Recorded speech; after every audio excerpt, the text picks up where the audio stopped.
Students, आज हम लोग स्टार्ट करेंगे 4.2 स्टार्ट करने से पहले उसका जो एग्जाम्पल्स है उससे पहले का उसको ख़त्म करेंगे। As usual each and every question को सॉल्व करेंगे एंड समझेंगे। उसके बाद हम 4.2 को ख़त्म करेंगे। ठीक है, तो आइए इसको स्टार्ट करते हैं। एंड आपके पास क्या होना चाहिए? आपके पास आपका कॉपी पेन रेडी होना चाहिए। जैसे जैसे हम एक्सप्लेन करें आपको सभी चीज़ जो है आपकी कॉपी में भी नोट करना है। ठीक है, तो लेट्स स्टार्ट। स्टूडेंट्स 4.2 में हम लोग क्या करेंगे, जो सॉल्यूशन है क्वाड्रेटिक इक्वेशन का वो कैसे निकलेगा इसके बारे में सीखेंगे। ठीक है, तो सबसे पहला जो तरीका है वो अब सीखेंगे solution of quadratic equation by factorisation. ठीक है, फैक्टराइजेशन करके कैसे हम लोग सॉल्यूशन निकाल सकते हैं। तो ये वाला जो सेक्शन है आप इजीली सीख जाएंगे, क्योंकि इस मतलब जो क्वेश्चन आपको मिलेंगे वो ऑलरेडी आपने क्लास 9 में भी इस टाइप के कुछ क्वेश्चन किए होंगे। वैसे ही कुछ क्वेश्चन आपको मिलने वाला है। जैसे आपने स्प्लिटिंग ऑफ मिडिल टर्म, जो मिडिल टर्म स्प्लिटिंग है वो आपने कर रखा है, तो उसी टाइप का क्वेश्चन आपको मिलेगा। ठीक है, तो क्वाड्रेटिक इक्वेशन कैसा होता है ये आपने समझ लिया है। क्वाड्रेटिक इक्वेशन का जो फॉर्म होता है वो किस फॉर्म का होता है?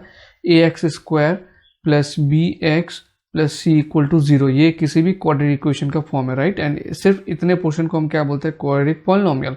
एंड पॉलिनोमियल चैप्टर में हमने ये पढ़ा था कि कोई भी पॉलिनोमियल का रूट या फिर जीरो आप बोले या फिर सॉल्यूशन उसका बोले, वो क्या होता है? वो एक ऐसा वैल्यू होता है वेरिएबल का जिसको इसमें पुट करके ये पूरा का पूरा एक्सप्रेशन क्या होता है? जीरो हो जाता है। तो इस यहाँ पर भी हम वैसा ही सॉल्यूशन फाइंड करेंगे। ठीक है, एंड हमने पॉलिनोमियल चैप्टर में ये भी पढ़ लिया था कि किसी भी पॉलिनोमियल का जितना डिग्री होता है, जैसे इसका डिग्री 2 है, उसका नंबर ऑफ जीरोज या नंबर ऑफ सॉल्यूशन कितना होता है? उतना ही होता है जिसका उसका डिग्री है। जैसे इसमें 2 है तो इसका नंबर ऑफ सॉल्यूशन क्या होगा? 2 होगा। तो उसी तरह से किसी भी क्वाड्रेटिक इक्वेशन का जो नंबर ऑफ सॉल्यूशन हमको मिलेगा वो ऑलवेज कितना सॉल्यूशन मिलेगा? 2 सॉल्यूशन मिलेगा। ठीक है, ऐसा क्यों? क्योंकि इसका जो पावर है, जो डिग्री है, वो कितना है? वो 2 है। ठीक है, तो इस बात को ध्यान में रखिएगा। ये पहले का 1, 2, 3 पैराग्राफ में यही चीज़ बोला गया है बुक के भाषा में, जो मैंने आपको इजीली मतलब सिंपल वे में एक्सप्लेन करने की कोशिश किया है। ठीक है, तो जैसे यहाँ पर एक क्वाड्रेटिक इक्वेशन दिया हुआ है 2x² माइनस 3x प्लस 1। यहाँ पर अगर जो x है, x को हमने 1 से रिप्लेस कर दिया, x इज रिप्लेस बाई 1, मतलब x के जगह पे हमने 1 पुट कर दिया, तो ये जो वैल्यू है 2 इंटू x² मतलब 2 इंटू 1² 2 माइनस 3 इंटू 1 3 प्लस 1, तो ये इसका वैल्यू कितना आ जाएगा? 0 आ जाएगा। देखिए 2 इंटू 1 क्या हो जाएगा? 2 प्लस 1 3, तो प्लस 3 माइनस 3 इक्वल टू 0 हो गया। तो यहाँ पर हम ये कह सकते हैं कि x is equal to 1 is one of the solution. ठीक है, of the equation we say that 1 is root. ये रूट मतलब एंड सॉल्यूशन मतलब दोनों सेम होता है, ये इस चीज़ का ध्यान रखिए। इवन 0, जब हम 0 टर्म का यूज़ करते हैं तो वो रूट 0 एंड सॉल्यूशन ये मीनिंग सेम है। तो 1 is root of the quadratic equation 2x² minus 3x plus 1. This also mean that 1 is 0 of the quadratic polynomial 2x² minus 3x plus 1, है ना। पॉलिनोमियल जब हमने पढ़ा था तब इसको हम 0 यूज़ किया था। सेम चीज़ अभी इसमें हम लोग क्या यूज़ करेंगे? रूट वर्ड को यूज़ करेंगे ज़्यादा। ठीक है, तो इन जनरल फॉर्म में अगर बात करें, और रियल नंबर अल्फा अगर एक real number is called root of the quadratic equation. Alpha को किसी भी क्वाड्रेटिक इक्वेशन, जैसे ये क्वाड्रेटिक इक्वेशन है, अल्फा को इसका क्वाड्रेटिक इक्वेशन का रूट हम मानेंगे अगर x is equal to alpha इसमें पुट करके ये पूरा का पूरा जो पॉलिनोमियल है उसका वैल्यू क्या आ जाता है? 0 आ जाता है। ठीक है, तो alpha is x is equal to alpha is solution of the quadratic equation और that alpha satisfies the quadratic equation. Note that zeros of the quadratic polynomial ax² plus bx plus c and the root of the quadratic equation ax² plus bx plus c are the same। ठीक है, यही चीज़ हम बता रहे थे। क्या जो zero जो पॉलिनोमियल में हम बात कर रहे थे एंड रूट जो हम क्वाड्रेटिक इक्वेशन में बात करेंगे वो एक्चुअली सेम है, और उसका क्या बिहेवियर रहेगा कि जो भी रूट होगा या जीरो होगा उसको जब हम इस इक्वेशन में पुट करेंगे ये पूरा का पूरा इक्वेशन को सेटिस्फाई कर जाएगा या फिर ये पॉलिनोमियल का वैल्यू को 0 कर देगा। ठीक है, वही बात इसमें लिखा हुआ है जो हमने सिंपल लैंग्वेज में बताया। तो चैप्टर 2 में हमने क्वाड्रेटिक पॉलिनोमियल देखा है कि किसी भी क्वाड्रेटिक पॉलिनोमियल का नंबर ऑफ जीरोस 2 होता है क्योंकि उसका डिग्री 2 है। तो उसी तरह से क्वाड्रेटिक इक्वेशन का जो नंबर ऑफ रूट्स होगा वो भी कितना होगा? 2 होगा, जो मैंने पहले आपको बता दिया है। नाउ ये जो रूट है ये निकालेंगे कैसे, वही हम इसमें सीखेंगे। ठीक है, तो एग्जाम्पल के जरिए हम सीखते हैं। एग्जाम्पल 3 में बोला है find the root of the equation 2x² minus 5x plus 3 is equal to 0 by factorization 2x² minus 5x plus 3 is equal to 0। इसका रूट निकालने के लिए बोला है। तो रूट निकालने के लिए बोला है मतलब आपको क्या निकालने के लिए बोला है? आपको बोला है सॉल्यूशन निकालने का एक्स का वैल्यू फाइंड करने का बोला है, ठीक है। तो फैक्टराइजेशन जब आपको कहा जाएगा तो आपके दिमाग में आना चाहिए कि क्या करना है। फैक्टराइजेशन बोला गया तो हमको करना है मिडिल टर्म स्प्लिटिंग। क्या करना है? Middle term splitting. नाउ ये मिडिल टर्म स्प्लिटिंग जो है आपके लिए नया नहीं है, यह आपके लिए पुराना है। आप आराम से मिडिल टर्म स्प्लिटिंग कर सकते हो। फैक्टराइजेशन का जो मेथड होता है वो एक्चुअली क्या होता है? मिडिल टर्म स्प्लिटिंग का मेथड होता है, क्योंकि मिडिल टर्म स्प्लिटिंग करना, एक पॉलिनोमियल को मिडिल टर्म स्प्लिट करना मतलब उसको फैक्टराइज करना, एंड मिडिल टर्म स्प्लिटिंग उसका एक प्रोसेस होता है, ठीक है ना। तो 2x² - 5x + 3, इसको अगर मुझे इसका x का वैल्यू निकालना है तो कैसे निकालेंगे? देखिए 2x² - 5x + 3 = 0। ये क्वाड्रेटिक इक्वेशन दिया हुआ है, इसमें से x का वैल्यू फाइंड करेंगे बाय फैक्टराइजेशन मेथड, मतलब मिडिल टर्म स्प्लिटिंग। तो मिडिल टर्म स्प्लिटिंग करने से पहले भी हमने कर रखा है। क्या करना है? इसका जो कोफिशिएंट है एंड इसका जो कांस्टेंट टर्म है, दोनों को मल्टीप्लाई करेंगे तो 2 × 3 कितना हो रहा है? 6 हो रहा है ना, एंड पॉजिटिव में 6 आ रहा है। तो यानी कि ये जो मिडिल टर्म है उसको ऐसे स्प्लिट करेंगे, प्लस करके ये 5 आए एंड मल्टीप्लाई करके 6 आए, तो ये तो इजीली हो जाएगा 3 + 2, 2x² - 3 + 2x + 3 = 0। देखिए 3 + 2 करके 5 आ रहा है एंड 3 × 2 जा करेंगे तो 6 आएगा। Now 2x² - 3x minus into plus minus 2x + 3 = 0। ये दोनों में से क्या कॉमन आएगा स्टूडेंट्स? ये दोनों में ध्यान से देखिए, x कॉमन आएगा। अगर x कॉमन आता है तो यहाँ रहेगा 2x - 3, और ये दोनों में से -1 कॉमन आएगा तो क्या रहेगा? 2x - 3 = 0। नाउ यहाँ से आपको मिलेगा 2x - 3 एंड x - 1 = 0। तो इसके बाद आपको देखिए सॉल्यूशन जाना पहचाना लग रहा है, आप आराम से निकाल सकते हैं। नाउ आइदर ये इंटू ये 0 है, मतलब या तो ये 0 होगा या तो ये 0 होगा, या दोनों ही 0 होगा। मतलब कोई भी दो नंबर को मल्टीप्लाई करके 0 कब होता है? कोई भी दो नंबर को मल्टीप्लाई करके 0 तब होता है जब उन दोनों में से कोई एक 0 होगा या फिर दोनों का दोनों 0 होगा। तो अभी इन दोनों में से कौन सा 0 हमको पता नहीं, तो इसलिए हम मानेंगे कि आइदर 2x - 3 = 0। अगर 2x - 3 = 0 हुआ तो x का वैल्यू क्या आएगा? यहाँ से 2x हो जाएगा 3 एंड x = 3/2। अब अगर आपका दिमाग में क्वेश्चन आएगा 3 कैसे आ गया, तो देखिए ये -3 जब मैं इसको इधर लेके आऊँगा तो वो बन जाएगा 0 + 3। तो 0 + 3 क्या होता है? 3 होता है। तो x का एक वैल्यू आ गया 3/2, और दूसरा जो वैल्यू होगा वो x - 1 = 0 होगा। तो अगर x - 1 = 0 हुआ तो इसका मतलब x = क्या होगा? ये -1 को मैं इधर लेके आता हूँ तो ये 0 + 1 हो जाएगा, 0 + 1 1। तो इसका दो रूट हो गया, दो आंसर हो गया, एक x = 3/2 एंड x = 1। देखिए in other words 1 and 3/2 are the roots of the equation. ऐसा हम लोग एक स्टेटमेंट लिख देंगे, 1 and 3/2 are the root of the equation 2x² - 3x + 3 = 0। ठीक है। अब यहाँ पर वेरीफाई करने के लिए बोला गया है, ये जस्ट आपके लर्निंग के लिए, वेरीफाई करने की आप क्वेश्चन में जरूरत नहीं, देखिए क्वेश्चन में कहीं नहीं बोला गया है, ये जस्ट एग्जांपल में आपका लर्निंग के लिए बोला गया। वेरीफाई करने का तरीका वही है। आप कैसे वेरीफाई करेंगे? ये जो x = 3/2 आया है, आप इस वाले लेफ्ट हैंड साइड में पुट कर देंगे और देखेंगे उसका वैल्यू 0 आ रहा है कि नहीं। अगर उसका वैल्यू 0 आ रहा है दैट मीन्स हमारा ये जो रूट है का वैल्यू हमारा निकला है वो सही है। उस तरह से ये वाला भी हम लेफ्ट हैंड साइड में पुट कर देंगे एंड देखेंगे 0 आ रहा है कि नहीं आ रहा है। अगर 0 आ रहा है दैट मीन्स हमारा जो रूट आया है या जो वैल्यू आया है ये करेक्ट है। ठीक है। तो वेरीफाई में आपके लिए छोड़ रहा हूँ, आप कॉपी में जरूर रफ में वेरीफाई करके इस चीज़ को देख लीजिएगा। वेरीफाई करना या सीखना इसलिए ज़रूरी है, कभी भी आपको डाउट हो कि मेरा सॉल्यूशन राइट है या नहीं है, उस समय आप ये वेरिफिकेशन को यूज़ कर सकते हैं। ठीक है। तो आप वेरिफिकेशन को कर लीजिएगा। नेक्स्ट एग्जाम्पल क्या है मैं उसको समझाता हूँ। एग्जाम्पल 4 में बोला है find the roots of the quadratic equation 6x² - x - 2 = 0। तो यहाँ पर जो क्वाड्रेटिक इक्वेशन दिया हुआ है वो है 6x² - x - 2 = 0। इसको लिख लेता हूँ पहले, -x - 2 = 0। तो फैक्टराइजेशन, अब यहाँ पे बोला नहीं है कैसे फाइंड करना है, इस जो फाइंड द रूट्स बोला है लेकिन बोला नहीं है कैसे करना है। आप क्वाड्रेटिक अगर है तो अभी हमने फैक्टराइजेशन मेथड सीखा है तो उसको यूज कर सकते हैं, है ना, बोला हो या ना बोला हो। तो कैसे करेंगे फैक्टराइजेशन?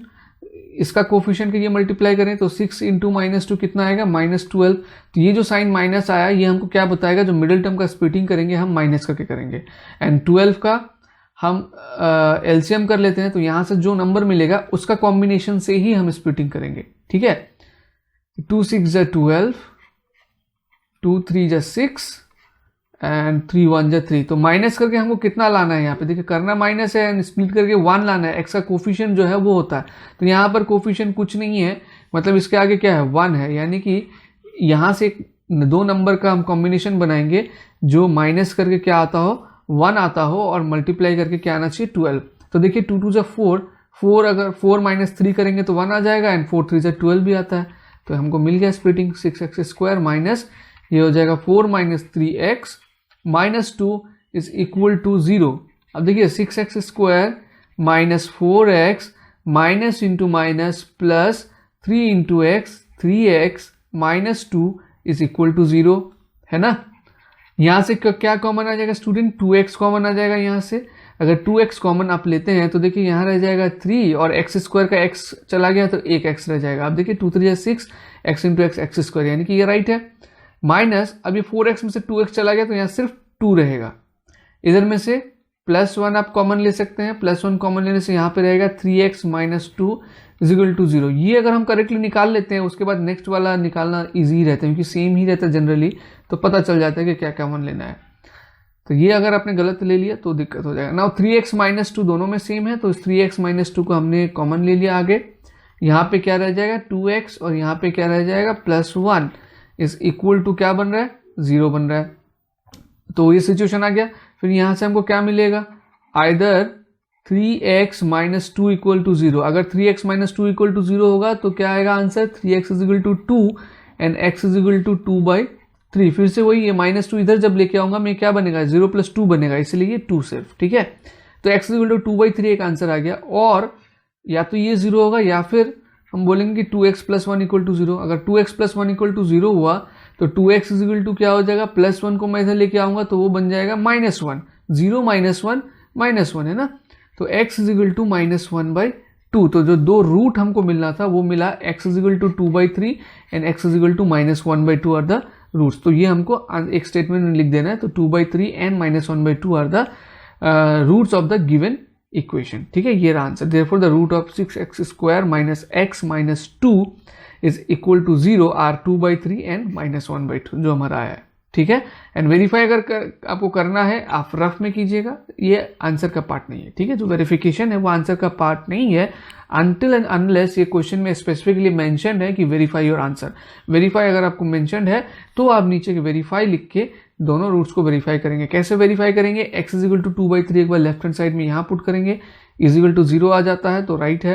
फिर x is equal to root को देख के घबराना नहीं है, बस तरीका उसको सीख लेने का आ जाता है तो राइट है। जनरली आ जाना चाहिए। अगर आपने लिख लेता हूं पहले 3x स्क्वायर, ठीक है। इसका भी वेरिफिकेशन आपको अपने जरूर कीजिएगा, देखना चाहूंगा वेरिफिकेशन आपको +2 इज इक्वल टू, ठीक है 0। प्रोसेस हम वही फॉलो करेंगे। पहले हम क्या करेंगे जो कि एग्जांपल 5/2, ठीक है। तो अब तक आपको समझ में आ गया कैसे इसको करना है, ऐसे स्प्लिट करना है। तो जैसे भी नंबर डिफरेंट टाइप का आए आपको सिर्फ ऐड करके लगाना है कि मतलब 2√6 आए और मल्टीप्लाई करके कि इसमें रूट वाला कैसे कर सकते हैं, है ना। बहुत लोग रूट को देख के घबरा जाते हैं।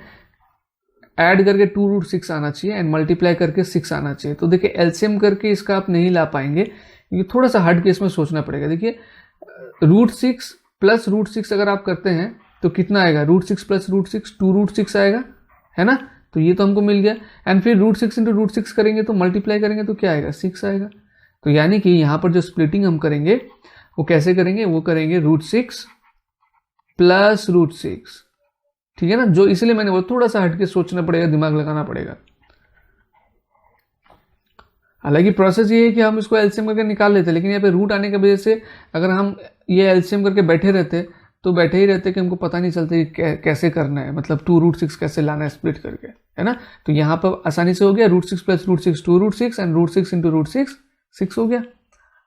नाउ ब्रैकेट से बाहर निकालना है अगले स्टेप में, माइनस इंटू प्लस ये हो जाएगा -√6 x, फिर minus into plus minus √6x + 2 is equal to 0। अब यहाँ पे कॉमन लेते समय भी आपको जो है खास ध्यान रखना होगा। देखिए 3 मतलब क्या है, 3 मतलब है एक्चुअली √3 × √3, ठीक है। इस चीज को ध्यान में रखना। 3 मतलब क्या है, √3 × √3।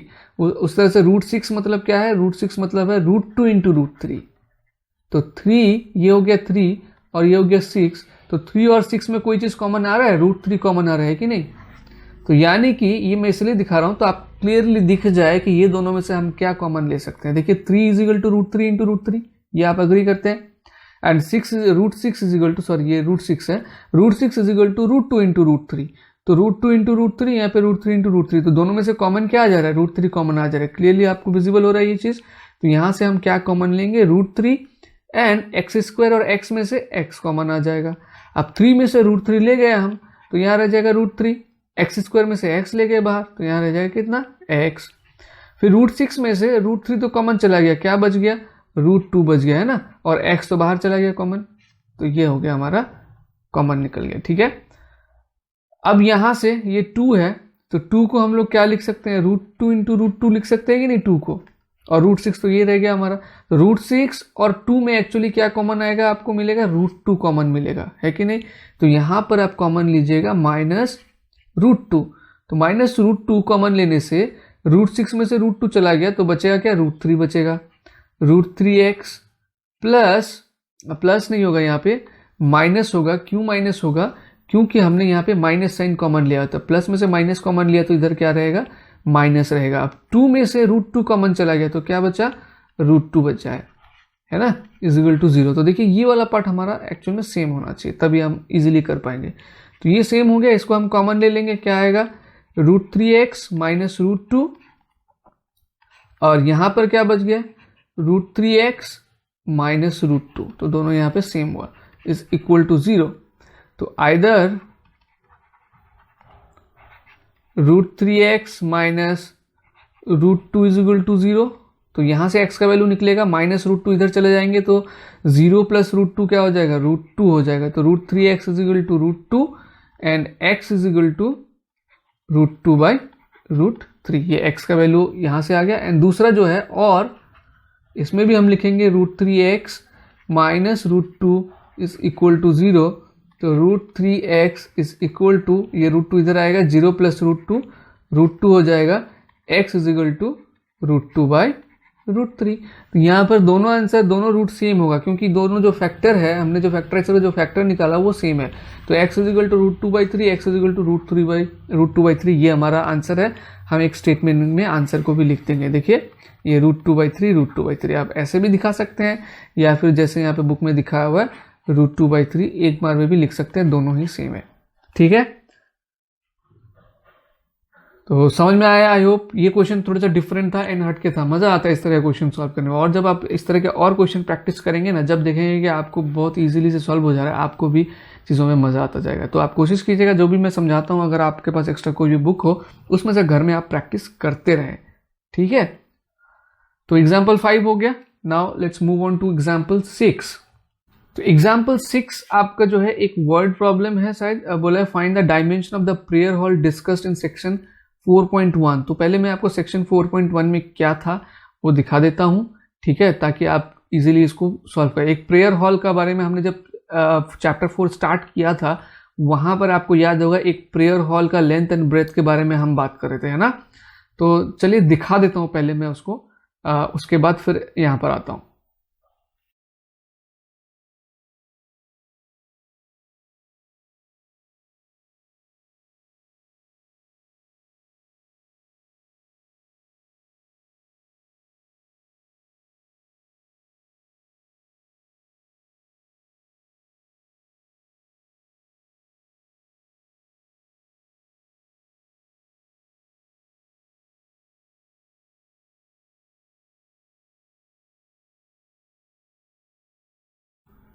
तो स्टूडेंट्स देखिए, ये था वो प्रेयर हॉल का बात जो हम कर रहे थे। यहाँ पे फिर से मैं पढ़ता हूँ क्या बोला। एक charity trust decides to build a prayer hall having a carpet area of 300 square meter, है ना। 300 स्क्वायर मीटर का कारपेट एरिया उनको चाहिए हॉल में, with its length 1 meter more than twice its breadth. मैंने समझा दिया कि लेंथ क्या होना चाहिए इसका, ब्रेथ का ट्वाइस से 1 ज्यादा। मतलब ब्रेथ अगर x है तो लेंथ क्या हो जाएगा 2x प्लस 1। ठीक है, तो देख लिया आपने क्वेश्चन। एंड आगे चलते हैं, इसका लेंथ एंड ब्रेथ को ही फाइंड करने का कोशिश हम अभी करेंगे, जो एग्जाम्पल हम कर रहे हैं उसमें। ठीक है, तो चलिए एग्जाम्पल में। तो आपको याद आ गया उसमें क्या था कि जो लेंथ था, यहाँ पे लिख देता हूं मैं, लेंथ क्या था length is equal to twice of breadth plus 1, है ना, 1 more than twice of breadth, ये बोला गया था उसमें।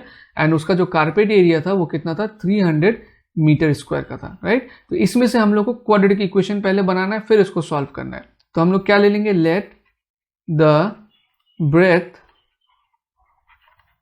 इक्वेशन बनाना सिखाता हूं पहले मैं आपको, है ना, ऑलरेडी एग्जांपल में सिखा चुका हूं 4.1 से पहले। तो let the breadth be x meter, तो लेंथ कितना हो जाएगा, देयरफॉर लेंथ कितना हो जाएगा यहाँ पे, लेंथ ऑफ द, आप लिख सकते हैं carpet area, length is equal to 2x plus 1 meter. And area is equal to कितना दिया हुआ है, एरिया इज इक्वल टू दिया हुआ है 300 मीटर स्क्वायर। एरिया का फॉर्मूला क्या होता है, length into breadth is equal to, length इसमें कितना है, x है, सॉरी ब्रेथ है x, एंड लेंथ कितना है 2x प्लस 1। तो यानी कि according to question x into 2x plus 1 is equal to कितना होगा, 300 होगा, राइट। अब इसको मल्टीप्लाई करिए, x into 2x square plus x into 1x। अब 300 को भी मैं इधर लेके आ जाता हूं, तो स्टूडेंट्स 300 को अगर इधर लेके आ जाऊंगा तो ये क्या हो जाएगा, माइनस 300 हो जाएगा, है कि नहीं, इज इक्वल टू 0। तो ये आ गया हमारा क्वाड्रेटिक इक्वेशन। इसको हम स्प्लिटिंग करेंगे, स्प्लिटिंग करके सॉल्व करेंगे। तो इसका कोफिशिएंट 2 है इंटू 300, माइनस 300 है, तो 2 इंटू माइनस 300 कितना हो जाएगा, माइनस 600। ये साइन हमको बताएगा कि ये जो मिडिल टर्म स्प्लिटिंग होगा वो माइनस करके होगा, ठीक है। तो माइनस करके इसका मिडिल टर्म स्प्लिटिंग करेंगे, एंड जो माइनस करके हम लोग को लेके आना है वो एक्चुअली कितना लेके आना है, वो लेके आना है हमको 1। तो ऐसा कौन सा नंबर हो सकता है कि जिसको हम लोग स्प्लिट करके माइनस करके 1 एंड मल्टीप्लाई करके 600 हो, वो पता करने के लिए हम क्या करेंगे, इसका एलसीएम करेंगे। 2 इंटू 300, 2 इंटू 150, 2 इंटू 75 जा, देन 3 से जाएगा, ये 3 से जाएगा, हाँ, 3 2 जा 6 एंड 3 5 जा 15, फिर 5 से जाएगा, 5 5 जा 25। तो यहाँ पर ध्यान से देखिए, 2 2 जा 4, 4 2 जा 8, 8 3 जा 24 एक हो जा रहा है, एंड 5 5 जा 25। तो 25 माइनस 24 अगर हम कर रहे हैं, 1 तो हमको मिल रहा है, लेकिन क्या 25 इंटू 24 करने से 600 आएगा, बिल्कुल आएगा, ये चेक करने की भी जरूरत नहीं, क्योंकि हमने 600 का एलसीएम करके ही ये नंबर निकाला है, ठीक है। फिर भी अगर आप देखना चाहते हैं कि आता है कि नहीं सर दिखा दीजिए, तो ये देखिए 25 इंटू 24 मैं कर रहा हूँ, 4 5 जा 20, कैरी ओवर 2, 4 2 जा 8, 9 10, ओके, 2 5 जा 10 का 0, कैरी ओवर 1, 2 2 जा 4, 1 5, तो आ गया 600, ठीक है। ये जनरली देखने का जरूरत नहीं होता है, क्योंकि हमने 600 का एलसीएम करके ही ये नंबर निकाला हुआ है, तो ऑब्वियसली इसका मल्टीप्लाई करके 600 ही आएगा। तो middle term splitting 2x square plus, क्या करेंगे, हमेशा बड़ा नंबर को आगे लिखेंगे, 25 माइनस 24, चाहे प्लस करे तो भी माइनस करे तो भी, इसको आप आदत रखिएगा, x minus 300 is equal to 0। अभी 2x स्क्वायर प्लस 25x, है ना, plus into minus 24x minus 300 is equal to 0। इसमें से कॉमन सिर्फ x ही आएगा, तो x अगर कॉमन आएगा तो क्या बचेगा, 2x प्लस 25, है ना, 2x प्लस 25।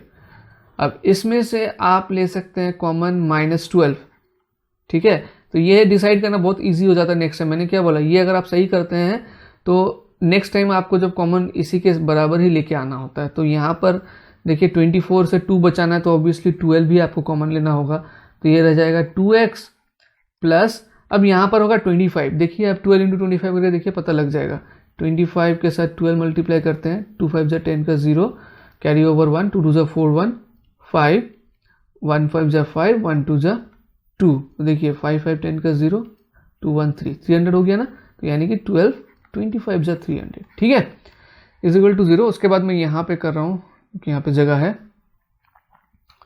तो देखिए ये 2x प्लस 25 ये सेम हो गया, तो ये तो बाहर निकल जाएगा, 2x प्लस 25। इधर पे क्या रहा, इधर पे रहा x and minus 12 is equal to 0, ठीक है। तो यहां से हमको क्या मिलता है, आइदर फैक्टराइज हो गया, हमारा फैक्टराइज हो गया, तो यहाँ पे 2 फैक्टर मिलता है, तो यहां से हम लिखेंगे either 2x plus 25 is equal to 0, तो 2x plus 25 is equal to 0, इसका मतलब 2x is equal two plus 25 को अगर मैं इधर लेके आता हूँ ये हो जाएगा -25। अब x इज इक्वल टू -25/2, ठीक है, और x माइनस 12 इक्वल टू 0, तो x इज इक्वल टू ये 0 -12 को मैं इधर लेके आऊँगा तो क्या हो जाएगा 0 + 12, तो 0 + 12 इज इक्वल टू 12 ही होगा। अब देखिए यहाँ पे दो वैल्यूज आया है, लेकिन क्वेश्चन को ध्यान में रखते हुए हम एक आंसर को लिखेंगे, एक को नहीं लिखेंगे। क्यों? क्योंकि ये एक आंसर माइनस में आया है और हम x का एक्चुअली क्या लिए हैं, x लिए हैं ब्रेथ, तो किसी भी रेक्टेंगल का ब्रेथ कभी माइनस में नहीं होता, इसको ध्यान रखना। तो इसलिए ये रिजेक्ट लिख देंगे, rejected since breadth can not be negative. ये अगर आप वैल्यू निकालेंगे ये क्या आएगा -12.5 आएगा, लेकिन -12.5 हमारा ब्रेथ का वैल्यू नहीं हो सकता बिकॉज उसके आगे माइनस है, ठीक है ना। तो ये रिजेक्ट हो जाएगा, रीजन लिख देंगे since breadth can not be negative. तो इसका मतलब x इज इक्वल टू 12 हुआ, x 12 होने का मतलब है ब्रेथ है 12, तो लेंथ कितना हो जाएगा 2 × 12 + 1, ठीक है। तो लास्ट में आप ये सॉल्यूशन करने के बाद ये लिखेंगे रिजेक्टेड और x का वैल्यू लेंगे 12 एंड लिखेंगे since breadth can not be negative so x is equal to -12.5 is rejected, वो तो हम यही लिख रहे हैं। तो breadth of the hall is 12 meter, ये हमारा आंसर रहेगा, and length is equal to 2x + 1, मतलब 2 × 12 + 1, 2 × 12 कितना होगा 24 + 1 25 मीटर। समझ में आया ना? बहुत ही अच्छा लगा होगा आपको ये क्वेश्चन सॉल्व करके। ऐसा और भी क्वेश्चन हम एक्सरसाइज 4.2 में करेंगे, ठीक है। तो ये सारा क्वेश्चन जितना भी हमने एग्जाम्पल किया इसको ईमानदारी से आप अच्छे से देख के एक बार किए होंगे, तो एक बार बिना देख के भी प्रैक्टिस कर लीजिए। आपको बिना देख के भी ये सॉल्व करना आना चाहिए, ठीक है। ऐसा नहीं कि एक बार सर ने कराया तो उसी समय देख देख के उतार लिया सारा, वो कर लिया आपने, अच्छी बात है, लेकिन आप एक बार बिना देख के खुद से भी क्वेश्चन को सॉल्व करेंगे। जब आपका वो खुद से करने वाला आदत बन जाएगा ना, तब देखिए एक्सरसाइज का क्वेश्चन आपका बिल्कुल मुश्किल नहीं लगेगा। अभी होता क्या है कि स्कूल में एक क्वेश्चन कराते हैं बाकी छोड़ देते हैं, तो दिक्कत हो जाता है कि अब हम नहीं कर पा रहे क्योंकि हमारे पास खुद से करने का आदत ही नहीं है। तो ट्राई करिए और खुद से सॉल्व करने की कोशिश कीजिए। तो नेक्स्ट क्लास में एक्सरसाइज 4.2 में आपको समझाऊंगा, तब तक आप अपना ध्यान रखिए। Bye bye.